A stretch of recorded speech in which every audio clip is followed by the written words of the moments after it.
Jumuiya ya Maendeleo Kusini mwa Afrika kulitokana na migogoro ya kisiasa ikiwemo migogoro inayoendelea nchini DRC na Sudani Kusini ambapo kumekuwa na ukuaji hasi, yani negative wa 27.6.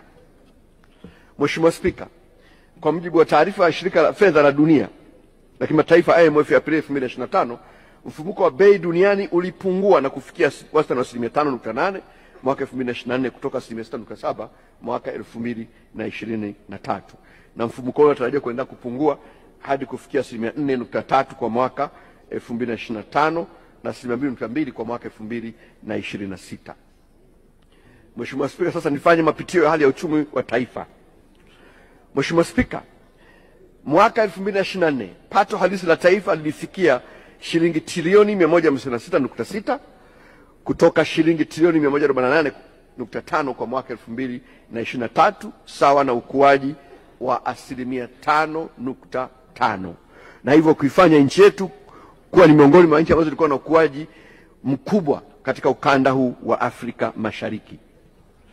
Ukuaji huo ulichangiwa na jitihada mbalimbali za serikali, sekta binafsi na wadau wengine wa maendeleo, ikiwa ni pamoja na kuanza uzalishaji wa umeme katika bwawa la Mwalimu Nyerere, kuendelea utekelezaji endelevu wa miradi mbalimbali ya kimikakati na kielelezo ikihusisha kwa mfano miundombinu ya nishati, miundombinu ya usafiri na usafirishaji, kuongezeka kwa mikopo ya sekta binafsi, usimamizi madhubuti wa sera za fedha, kuimarika kwa uzalishaji wa mazao ya kilimo na uwekezaji wa serikali katika huduma za jamii, hususan katika huduma za afya, elimu, maji na hifadhi ya jamii.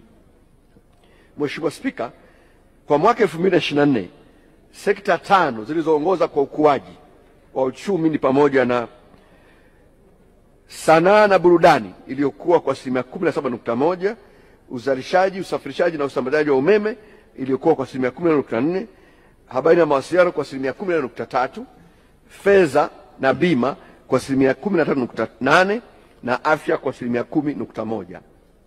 Sekta 3 zilizochangia zaidi takriban nusu ya pato la taifa ni kilimo iliyochangia 26.3%, ujenzi 12.8% na uchimbaji wa madini na mawe 10.1%.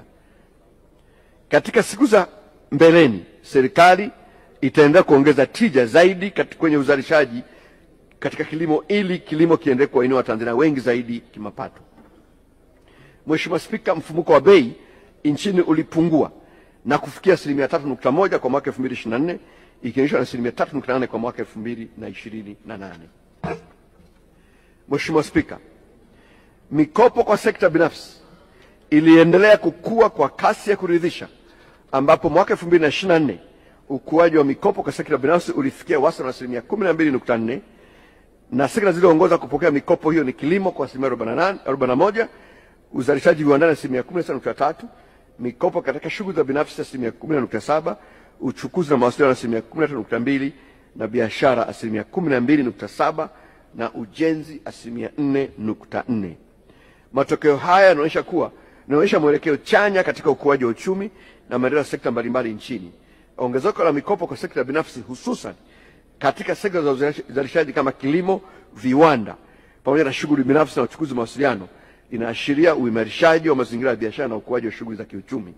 Hatua za kisera zilizolenga kupunguza viwango vya riba na kuongeza bajeti katika sekta muhimu hususan kilimo zimeonekana kuwa na matokeo chanya katika kuchochea ukuaji huo.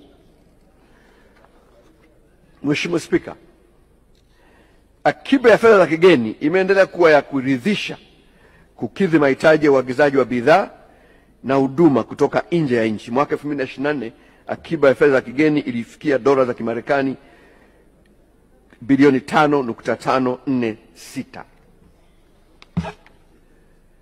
Mheshimiwa Spika, sasa naomba nifanye mapitio ya mwelekeo wa hali ya uchumi kwa taifa kwa mwaka 2025.